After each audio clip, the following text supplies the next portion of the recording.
líderes de los países más poderosos del mundo participan a partir de este lunes en la cumbre del G20. El escenario, paradisiaco y soleado. Los Cabos, Baja California Sur.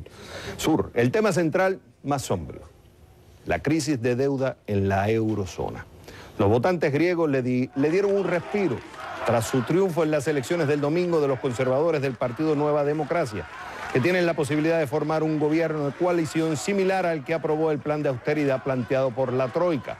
Ya como dijimos al principio, esto no es precisamente una buena noticia, pero está claro que pudo ser peor. De hecho, la respuesta de los mercados demuestra, según el primer ministro italiano Mario Monti, que los inversionistas no están convencidos de que este resultado sea el fin de los problemas del euro.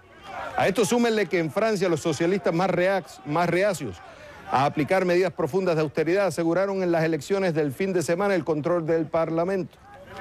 Pero mientras este drama se desarrolla, el mundo no se detiene. Los líderes empresariales que se reunieron en la cumbre previa del B20 entregaron una serie de propuestas para generar empleo y revitalizar la economía. Aquí se nos une nuestra enviada especial Gabriela Frías. Vamos a comenzar con las soluciones. Gaby, ¿qué es lo que proponen los empresarios? Bueno, son 8 temas, Javier, un gusto saludarte. 8 temas muy importantes que van desde comercio, inversión, por supuesto economía verde, también telecomunicaciones. Y telecomunicaciones es una plataforma que cubre el resto de otras plataformas en estos 8 temas. Empleo será otra. Vamos a hablar con Alejandro Rodríguez, él es el presidente del B20, este grupo de empresarios, más de 400 que han acudido aquí a Los Cabos de unos 32 países para hablar de esta agenda de temas. Pero más importante, Javier, no es hablar del tema, es establecer, digamos que las tareas, y no solamente las tareas, también establecer, digamos que una medición para evaluar el seguimiento y el cumplimiento de los países que han acordado pues asumir estas responsabilidades en su implementación, y eso se hará a lo largo de los próximos 6 meses. Vamos a hablar de ese tema más adelante, Javier, porque ya está con nosotros Alejandro y debemos agradecerle porque se vino corriendo de una conferencia de prensa porque ya está finalizando este trabajo de los líderes empresariales que han entregado a los líderes del G20. Javier. Y básicamente, ¿qué es lo que, si se pudiera resumir, Gaby? Yo sé que la televisión a veces mata por el tiempo, pero si se pudiera resumir, ¿cuáles son los puntos más importantes que se rescatan? Vamos entonces ya con Alejandro para platicar con él exactamente de estos temas. Alejandro, primero, gracias porque sabemos que corriste y has estado desde muy temprano hablando con todo el mundo, con los líderes y con la prensa sobre este tema. Los puntos que tú rescatarías el día de hoy sobre el trabajo que ya entregaron a los líderes del G20, ¿cuáles son?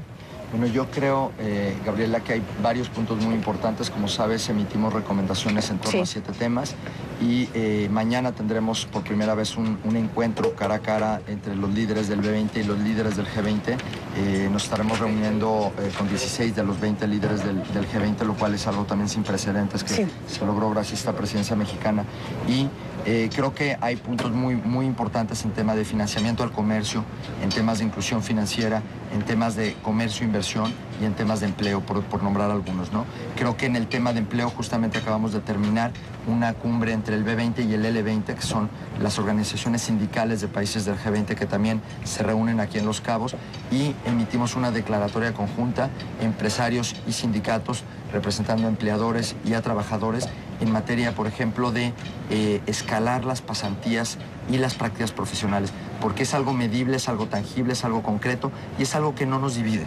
Todos queremos que haya más y mejores empleos para los jóvenes, queremos vincularlos de manera más acelerada a la fuerza laboral y creemos que escalando las pasantías podemos lograr que se abata de alguna manera el desempleo juvenil que está tan grave. Que además lo habíamos dicho en la conversación previa al lanzamiento del B20 y de los trabajos que ustedes hacían, por lo menos 85 millones de empleos se necesitan crear para apenas llegar a los niveles del año 2007. Y desde mediados de abril, con todo lo que está sucediendo en Europa, pues la situación solamente se ha agravado. Sí, de hecho se calcula que nada más en países del G20 hay alrededor de 200 millones de desempleados. O sea que realmente sí se ha agravado, y en países como España la tasa de desempleo juvenil llega hasta el 40%. Sí. ¿No? Entonces realmente lo que nos preocupa es que se vuelva un problema estructural, y entonces estamos impulsando varias medidas para abatir este rezago. Uno de ellos es también, por ejemplo, el apoyo a la pequeña y mediana empresa, que es, como sabemos todos, los que más empleos generan son las pymes y necesitamos apoyarlas a través de mejor regulación y también a través de financiamiento de las pymes. Ahora, hay que decir, Xavier, que este es un trabajo que se ha hecho desde Cannes, en Francia, cuando ustedes se lanzaron y después México asume esta presidencia del G20 y tú al frente de este grupo empresario. Está el tema también de tecnologías y de comunicaciones y de la información, un tema que estaremos hablando más tarde con Carlos Slim Domit del Grupo Carso, pero por ejemplo el derecho a banda ancha universal para el año 2020, que es otro de los ejemplos. Me interesa hablar del tema comercial, porque si hubo alguien que fue muy vocal en este aspecto fue el primer ministro David Cameron de la Gran Bretaña en su mensaje con el G20. Y él mencionó, en tan solo 8 meses hemos visto un país implementar una serie de medidas que implica restricciones a importaciones, controles también cambiarios, etcétera, y apuntó a Argentina. Y el canciller Héctor Timerman dijo, bueno, estas son las mismas, digamos, características que podríamos nosotros señalar de Gran Bretaña. Si bien sabemos que hay varios conflictos entre estos dos países, yo te quiero preguntar, ¿qué tanto éxito tuvieron ustedes en que este sea un tema prioritario en la agenda en los próximos meses y de qué manera? Sí, creo que hemos tenido bastante éxito y mucho eco con casi todos los países del G20. La mayoría de los países del G20 entienden que el comercio internacional es uno de los motores de la economía global que nos puede sacar de este rezago, de este letargo. Y creo que la mayoría de los ministros de finanzas con los que nos reunimos, ministros de comercio y también presidentes, jefes de Estado, jefes de gobierno, entendieron que el comercio tiene que ser parte de la agenda permanente del G20 y que tenemos que predicar con el ejemplo, que los países del G20 no pueden estar imponiendo barreras proteccionistas porque vamos a desacelerar más la economía. Pero Christine Lagarde dijo, usted, o los recomendó, tienen que ser directos, blunt, que es la palabra en inglés y que es prácticamente ser honestos al punto de casi ser incómodos. Este es un tema incómodo para Argentina, es un tema incómodo en las relaciones bilaterales, es un tema incómodo para los países que reciben a Argentina como miembro del B20 y del G20 en sí. ¿Qué tan incómodo puede ser o en qué términos lo han planteado ustedes a Argentina y sobre todo cómo lo ha recibido Argentina? Cuéntanos. Bueno, deberé decirte que de hecho no ha habido mucha interlocución con Argentina porque no aceptó nuestra invitación de participar en el B20, la presidenta Cristina Fernández. Sí. Y hemos tenido una participación muy activa de muchos empresarios argentinos que evidentemente están a favor del libre comercio y en contra del proteccionismo. Sin embargo, el gobierno argentino pues siento que está viendo hacia adentro, no hacia afuera, y que no está siendo muy receptivo y creo que pues les falta quizá revisitar la teoría económica detrás de los beneficios del comercio internacional libre y abierto, porque claramente es lo que beneficia a las mayorías y lo que yo creo es que están protegiendo a grupos de interés. Xavier Serviá está con nosotros en Atlanta. Xavier, no quiero dejar pasar la oportunidad. Si tú tienes una pregunta, solamente agregar aquí que mañana van a hacer, digamos que esta presentación un poco más formal en un desayuno, aunque ustedes ya entregaron estas 14 recomendaciones. Háblanos rápidamente de ese semáforo monitor, sí, de seguimiento. Ahí le doy la palabra también a Xavier para que te pregunte. Sí, bueno, hicimos un tablero de control.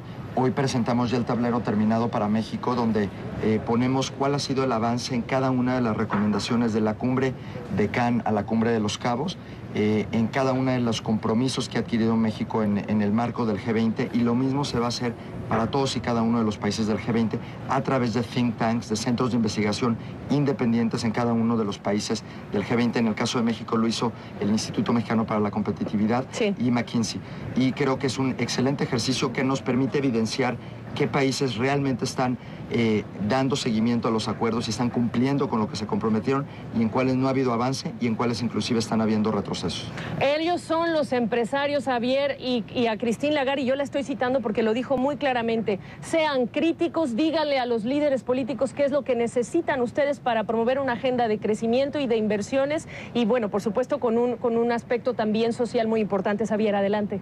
La pregunta que uno se hace, Gaby, que es lo que siempre se le hace a los empresarios, a veces ellos también se convierten muy políticos porque hablan muchas cosas bonitas, pero cuando se tienen que ver los resultados no se ven. Entonces la pregunta que uno se hace es si es problema de los políticos no ejecutan o los empresarios que se llenan de palabras bonitas pero no ejecutan. Entonces la pregunta, Alejandro, ¿están realmente involucrados los empresarios, especialmente en Latinoamérica, de invertir para que los resultados se puedan ver no tan solo entre políticos y agrupaciones o este tipo de uniones que se hacen, sino también que la gente de la calle lo pueda ver, porque al final es lo que queremos, que ellos vean el resultado?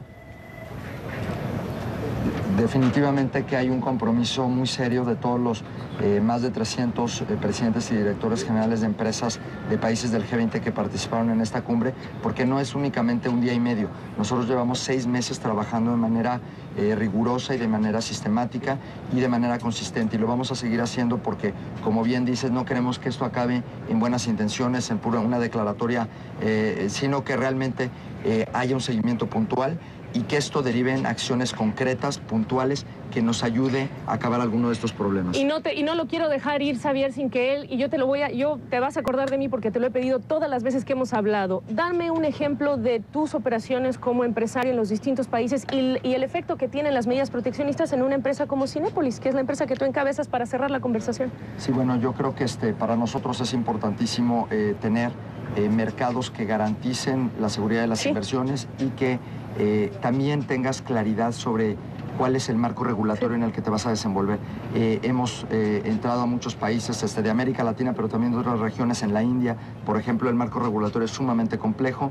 En países como Brasil hay un potencial enorme, pero también el régimen laboral no es sencillo, tampoco el régimen tributario es sencillo. Es un país bastante más cerrado que otros países de América Latina, donde tenemos presencia como Colombia, Perú, México, son mucho más abiertos y, bueno, claramente hace que las inversiones sean más redituables cuando tienes un ambiente mucho más propicio, como es el caso de Perú, Colombia, México. Que por aranceles a Alejandro le cuesta mucho más abrir una sala de cine. Cuando hablas de la gente y cómo lo puedes sentir, Xavier, te puedes imaginar lo que tiene que hacer Alejandro para reflejar pues estos costos que le imponen en un gobierno como Brasil para que la gente vaya al cine versus México, por decir algo. Sí, cuesta ahí está, el doble. Cuesta el doble. Ahí está, Xavier.